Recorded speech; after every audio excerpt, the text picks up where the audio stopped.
नमस्कार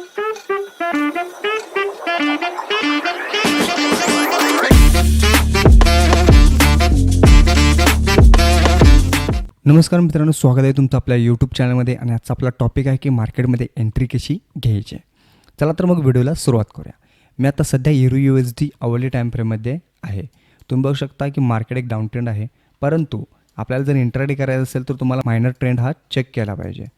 तर आता या इथे बघू शकता की मार्केटने काय केलेलं आहे, एक हायर हाय, हायर लो, हायर हाय, हायर लो करत मार्केट काय अप ट्रेंडला चाललेलं आहे. तर पहिल्यांदा आपण काय करायचं, सपोर्ट आणि रेजिस्टन्स झोन ड्रॉ करायचा आहे, म्हणजे जेणेकरून आपल्याला प्लॅन करता येईल की आपल्याला एंट्री कुठे घ्यायची आहे आणि एक्झिट कुठे करायचं आहे.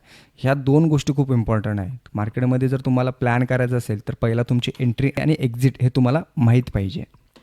हा इथला एक सपोर्ट झोन ड्रॉ करतो मी. मार्केटने ह्या बरोबर सपोर्ट झोनला काय केलेलं आहे, रिस्पेक्ट दिलेला आहे आणि इथून मार्केट बाउन्स झालेलं आहे. तर आपल्याला ह्या इथे सुद्धा मार्केटमध्ये तसंच काही बघायला मिळतं.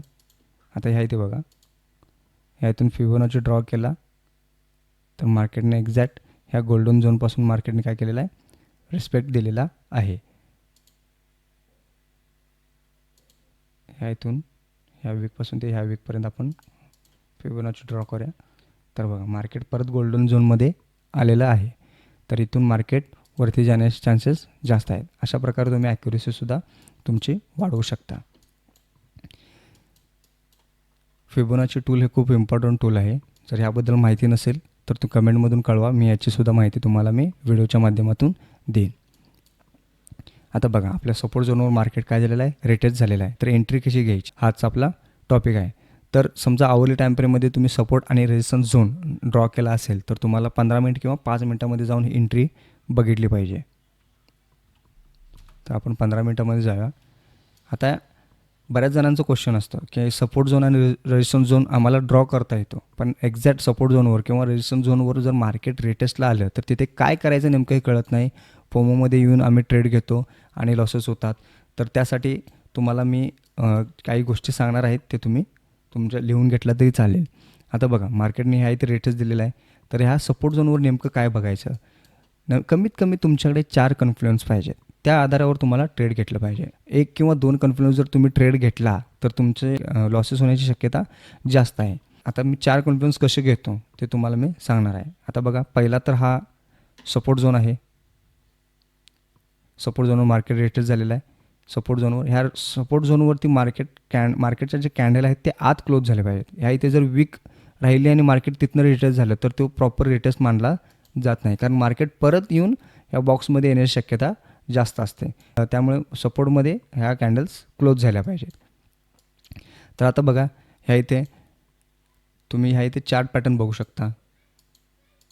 डबल टॉप किंवा हेड अँड शोल्डर पॅटर्न, जे रिव्हर्सल पॅटर्न आहेत ह्या इथे तुम्ही फाइंड आउट करण्याचा प्रयत्न करायचा आहे. कॅन्डलस्टिक पॅटर्न हे कन्फ्लुएन्स झालं, की सपोर्ट झोन हे दुसरं कन्फ्लुएन्स झालं. आता ह्या इथे तुम्ही नीट बघितला तर एक ट्रेंडलाईनसुद्धा फॉर्म होतो. ह्या ट्रेंडलाईनच्या ब्रेकआउटनंतर रिटेस्टला तुम्ही कोणत्याही कॅन्डलस्टिकचा पॅटर्न बघून तुम्ही ट्रेड घेऊ शकता. ह्या सगळ्या कॉन्फ्लुएन्स आहेत आणि मी शक्यतो मी कोणत्या कॉन्फ्लुएन्स घेतो ते मला ते आज सांगतो.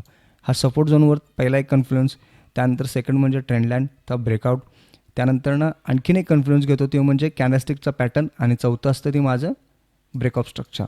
ब्रेकअप स्ट्रक्चर झाल्यावर मी एंट्री घेतो. ह्या 4 कॉन्फ्लुएन्स माझ्यासाठी खूप मॅटर करतात आणि त्या रेटेस्टवरती मी काय करतो, एंट्री घेतो. तर आणि स्टॉप लॉस ह्या लोच्या खाली स्टॉप लॉस मी लावतो. नकळत तुम्हाला मी माझी स्ट्रॅटेजीसुद्धा सांगितलेली आहे. असे तुम्ही कॉन्फिडन्स घेऊन तुमची एंट्री तुम्ही फाइंड आउट करू शकता मार्केटमध्ये.